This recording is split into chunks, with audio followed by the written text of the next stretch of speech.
I'm speaking right now this morning with Brigadier General Okechukwu Ugo, who is Director of Training and Consultancy Services, Nigerian Army Resource Center here in Abuja. You're welcome to Sunrise Daily. Thank you very much. Well, the security challenges in Nigeria are many. And I mean, as that report, the first report rightly chronicled, we seem to be facing an amount of daunting challenges, which even increasingly the Nigerian military is being invited to come and help out with in terms of internal security crisis. And we also see there that you're collaborating more and more with friendly armies, should we say, in terms of trying to, combat these security issues. But what precisely would you say, the Nigerian army is doing right now to ensure that this trend that we're seeing is stemmed? Thank you very much. As you very well know, in the year 2015, we got a new Chief of Army Staff in the person of Lieutenant General Tukur Yusuf Buratai, a very dynamic general and full of vision. And because of this crisis all over the country, like you rightly pointed out, a lot of security challenges, he has put in place a lot of modifications and reorganizations in the Army to ensure that these challenges are attacked from, nipped in the bud, as the case may be. Right now, nipped in the bud. They are already a booming flower tree, as the case might be. It's just not a very pleasant one. I agree with you. You may say so, but I'm sure you know what the situation was before 2015. And what it is today. You know what used to happen even around Abuja here. The insecurity was so perverse that terrorists could come as close as Abuja to cause mayhem and withdraw.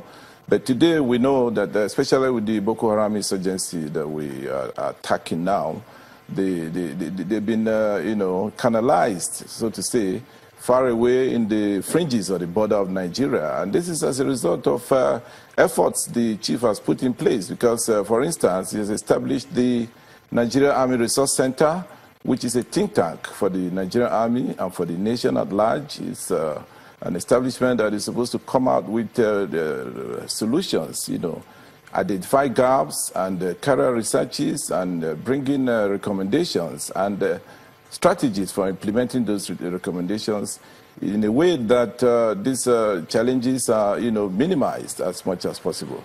As we speak now, we're having a conference that we're going to hold, a seminar that's coming up within this week from tomorrow up to Friday of this week.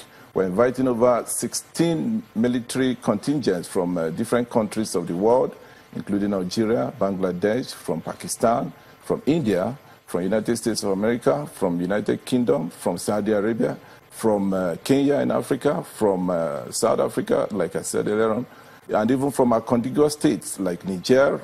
We have them coming in from Benin Republic, coming in from Cameroon, and coming in from Chad.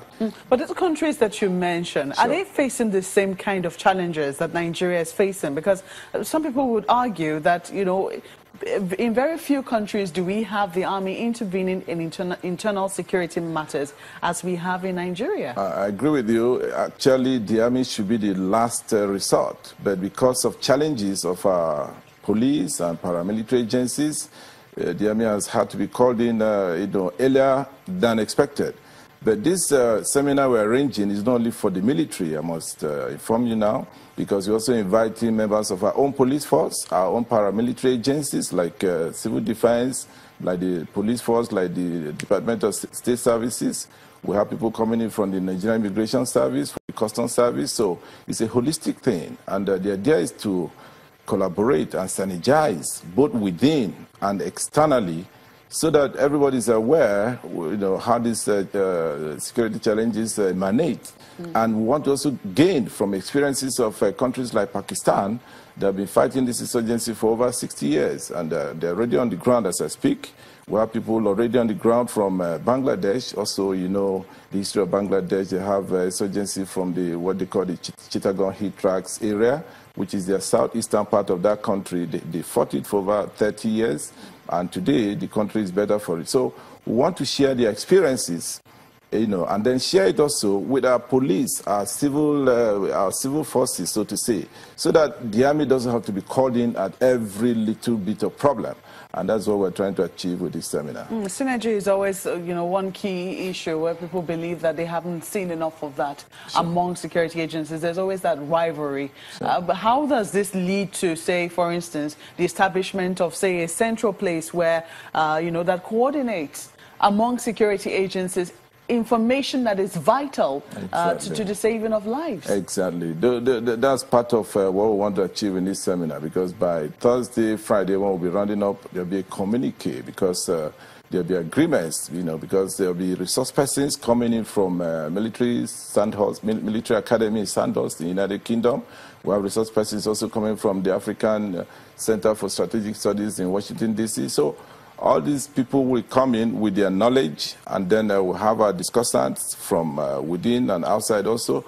At the end of the four-day seminar, there'll be communique, there'll be agreements, there'll be developments on the way forward. Like you rightly said, already we have a joint intelligence board where information is shared, but we want to strengthen all these facilities. The joint intelligence board, does it serve just the armed forces, or does it serve all security agencies? It serves all. It serves all. But we want to enhance their capacity, because the more we learn about this asymmetric warfare, because the theme of the seminar is managing asymmetric warfare, asymmetric security challenges in the 21st century.